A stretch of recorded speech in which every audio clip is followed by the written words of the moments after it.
여러분 평안하십니까? 오늘도 말씀과 함께 주님의 은혜 가운데 거하시기 바랍니다. 오늘 말씀은 잠언 6장입니다. 말씀 개요입니다. 1절부터 5절은 분별 없는 빚 보증을 경계하는 내용이고 6절부터 11절은 게으름에 대한 경고 12절부터 19절은 하나님께서 미워하시는 것들을 이야기하고 20절부터 35절은 음행을 피할 것을 말씀하고 있습니다. 말씀 묵상입니다. 오래전에 우리가 알아야 할 것은 모두 유치원에서 배웠다라는 책이 있었습니다. 제목에서 알 수 있듯이 우리는 몰라서 문제가 아니라 아는 것을 행하지 않아서 문제일 때가 많습니다. 아무 곳에나 쓰레기를 버리지 말아야 하는 것, 교통신호를 지켜야 하는 것, 다른 사람에게 해를 끼치지 말아야 하는 것, 이런 것들 모르는 사람 없죠. 그런데 행하지 않는 사람들 때문에 문제가 생기는 것이죠. 하나님의 말씀도 마찬가지입니다. 하나님의 백성들은 하나님의 말씀을 많이 듣고 읽어서 아는 것이 많습니다. 문제는 그 말씀대로 행하지 않는 것이죠. 예수님의 가르침대로 살지 않는 것입니다. 잠언 말씀도 마찬가지입니다. 이미 우리가 잘 알고 있는 내용이 많이 있습니다. 이 말씀을 진부한 것으로 여기고 잔소리처럼 여기면 삶이 아름다워질 수 없고 믿음이 자라지 않습니다. 그러나 말씀 하나하나를 귀담아 듣고 내 삶에 구체적으로 적용하려고 노력하면 하나님께서 기뻐하시고 역사하십니다. 우리의 삶이 복되고 아름다워지게 만들어 주시는 것이죠. 자, 잠언 6장에는 몇 가지 내용이 나오는데요. 빚보증 서지 말아라, 게으르지 말아라, 불량한 자가 되지 말아라, 음행하지 말아라. 우리가 모르는 내용 없습니다. 행하면 됩니다. 가장 먼저 나오는 내용이 빚보증을 서지 말라는 것입니다. 내 아들아, 내가 만일 이웃을 위하여 담보하며 타인을 위하여 보증하였으면 내 입의 말로 내가 얽혔으며 내 입의 말로 인하여 잡히게 되었느니라. 다른 사람의 빚에 담보를 서지 말라는 것이죠. 가까운 사람이 경제적으로 힘들 때 내가 보증을 서줘서 도움을 주는 것이 뭐가 문제냐 라고 생각할 수 있습니다. 의리가 있고 좋은 것 같습니다. 그런데 그러지 말라고 말씀하십니다. 왜 그럴까요? 우리가 이미 많이 보지 않았습니까? 빚보증 섰다가 재산을 날리고 오랜 세월 가족 모두가 힘든 시간을 보내는 일들이 얼마나 많습니까? 또 교우들 간에 그런 일이 생겨서 관계가 깨어지고 교회에 걱정거리가 되는 일들이 많지 않습니까? 담보하고 보증을 서는 것은 이 사람의 빚에 대해서 내가 책임지겠다는 약속입니다. 이 사람이 혹시나 빚을 못 갚을 형편이 되면 내가 책임을 지겠다는 것이죠. 그러나 그것은 우리의 영역을 벗어나는 행위입니다.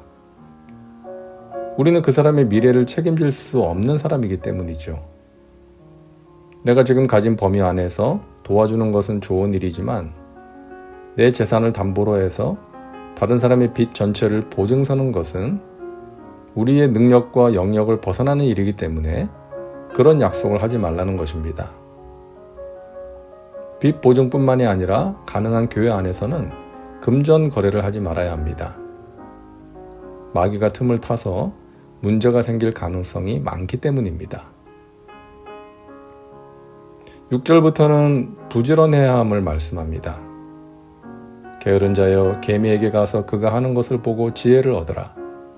개미는 두령도 없고 감독자도 없고 통치자도 없으되 먹을 것을 여름 동안에 예비하며 추수 때의 양식을 모으니라. 게으른 자여 내가 어느 때까지 누워 있겠느냐? 내가 어느 때에 잠이 깨어 일어나겠느냐? 좀 더 자자, 좀 더 졸자, 손을 모으고 좀 더 누워있자 하면 내 빈궁이 강도같이 오며 내 곰핍이 군사같이 이르리라. 부지런함의 대명사 바로 개미입니다. 개미에게 배우라는 것이죠. 최근에 어느 곤충학자가 개미는 부지런한 곤충이 아니다. 일부만 열심히 일을 하고 나머지는 일을 하지 않는다라고 말을 했는데요. 어쨌든 여기서는 부지런히 일을 하는 일개미를 말하는 것이죠. 게으름을 경계하는 말씀입니다. 하나님께서는 못 배운 사람도 쓰시고 못생긴 사람도 쓰시지만 게으른 사람은 쓰실 수 없습니다. 이 세상에서 성공하기 위해서도 부지런해야 하고 믿음의 길을 잘 가기 위해서도 부지런해야 합니다. 새벽을 깨워 기도하는 분들, 예배와 말씀과 기도와 봉사와 전도에 열심히 있는 분들 모두 부지런한 분들입니다. 믿는 사람들은 믿지 않는 사람들보다 더 부지런한 사람들입니다. 각종 예배와 모임에 참석해야죠. 봉사해야죠. 날마다 오늘도 말씀과 함께 들어야죠. 개인적으로 말씀도 읽어야죠. 정말 바쁩니다. 예수 믿는 사람들은 삼뻐의 사람들이라고 했죠. 예뻐. 신앙생활 잘하는 분들 보면 얼마나 예쁜지 모릅니다. 얼굴에도 은혜가 넘치고 마음도 예쁘고 하나님 보시기에도 예쁜 것이죠. 그리고 기뻐. 은혜가 임하면 기쁨이 생깁니다. 항상 기뻐합니다. 그리고 바빠. 말씀드린 것처럼 예배와 기도와 봉사와 전도의 삶을 살아가니까 바쁜 것이죠. 구원은 값없이 얻는 은혜이지만 축복은 부지런함으로 쟁취하는 것입니다. 열심히 예배하고 말씀 보고 기도하고 봉사하는 자들이 믿음이 자라고 하나님이 주시는 은혜와 신령한 복을 누리게 되는 것입니다. 신앙생활 잘한다는 것은요, 하나님께서 미워하시는 것들을 멀리하고 하나님께서 기뻐하시는 것들을 가까이 하는 것입니다. 그런 사람이 복을 받습니다. 야훼께서 미워하시는 것, 곧 그의 마음에 싫어하시는 것이 67가지이니 곧 교만한 눈과 거짓된 혀와 무지한 자의 피를 흘리는 손과 악한 계교를 꾀하는 마음과 빨리 악으로 달려가는 발과 거짓을 말하는 망령된 증인과 및 형제 사이를 이간하는 자이니라. 자, 여기 나오는 것들의 공통점이 있습니다. 다른 사람들과의 관계에서 생기는 것들입니다. 교만, 거짓, 무지한 자의 피를 흘리게 하는 손, 악한 계교를 꾀하는 마음, 거짓 증언, 이간질. 이 모든 것들이 다른 사람에게 해를 끼치는 것들이죠. 다시 말해서 하나님께서 사랑하시는 사람을 힘들게 하고 상처를 주고 해를 끼치는 것을 하나님께서 미워하신다는 것입니다. 여기서 거짓을 말하는 증인은 진실을 말하지 않고 자기 생각으로 소설을 만들어내는 것입니다. 다른 사람의 잘못에 대해서 소설을 만들면 얼마나 재미있는지, 그렇게 사실이 아닌 것을 보태고 과장해서 사람들에게 말하고 다니는 것입니다. 오늘날 이런 일들이 많지 않습니까? 그래서 억울한 피해자들이 생기는 것이죠. 하나님께서 그것을 미워하신다는 것입니다.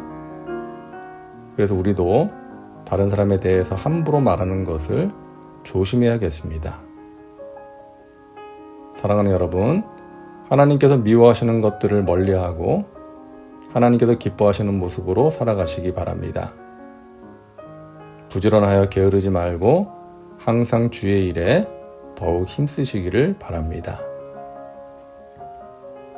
말씀 적용입니다. 오늘 말씀을 통해 당신에게 주시는 메시지는 무엇입니까? 당신 자신과 삶에 구체적으로 적용하시기 바랍니다. 이제 기도합니다. 사랑과 은혜가 풍성하신 하나님, 오늘도 말씀과 함께 살게 하시니 감사합니다. 우리가 경계해야 할 것들을 말씀해 주셨습니다. 하나님께서 미워하시는 것들을 경계하고 멀리하며 하나님을 기쁘시게 하는 삶을 살게 하옵소서. 예수님의 이름으로 기도하옵나이다. 아멘. 오늘도 말씀과 함께 은혜 가운데 거하시기 바랍니다. 여러분 사랑하고 축복합니다.